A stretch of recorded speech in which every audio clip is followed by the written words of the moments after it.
आपके सामने आए हैं, कुछ नई बातें रखेंगे। माइक पर आर्यन शर्मा। माननीय मुख्य अतिथि एवं आदरणीय शिक्षकगण और मेरे प्यारे दोस्तों, आप सभी को मेरा नमस्कार।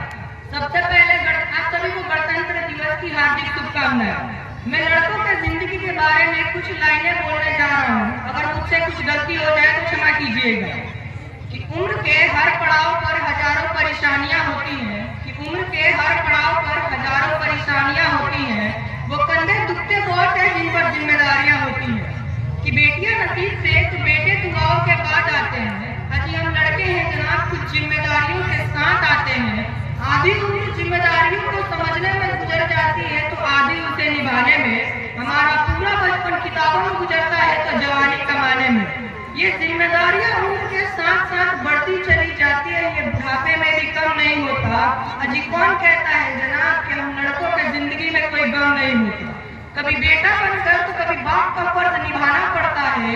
कभी खाने के लिए नखरे करते हैं तो कभी खाली पेट चलाना पड़ता है। कभी माँ के गोद में सोते हैं तो कभी जिम्मेदारियों की बोझ में। कभी नौकरी के तलाश में रहते हैं तो कभी सुकून की खोज में। हम हर किसी की तकलीफें समझते हैं लेकिन अपनी तकलीफों का किसी से जिक्र नहीं करते। जिम्मेदारी के पीछे हम इस कदर भागते हैं कि अपनी ख्वाहिशों की भी फिक्र नहीं करते। हमसे तो हर किसी को उम्मीदें हैं लेकिन हमसे हमारी ख्वाहिशें पूछे किसी का मन नहीं होता। अजी कौन कहता है जनाब कि हम लड़कों की जिंदगी में कोई गम नहीं होता। दिल टूट जाए फिर भी मुस्कुराना पड़ता है। छुप छुप कर रोते हैं, सबसे आंसू छुपाना पड़ता है।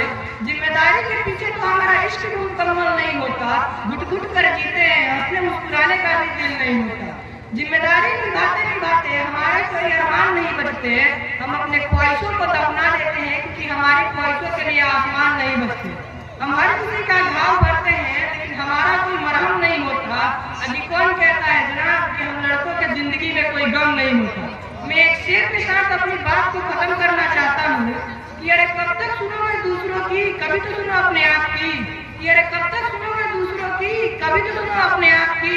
इन पापा की परियों में कुछ ना रखा, सेवा कर लो माँ बाप की। जय हिंद, जय भारत।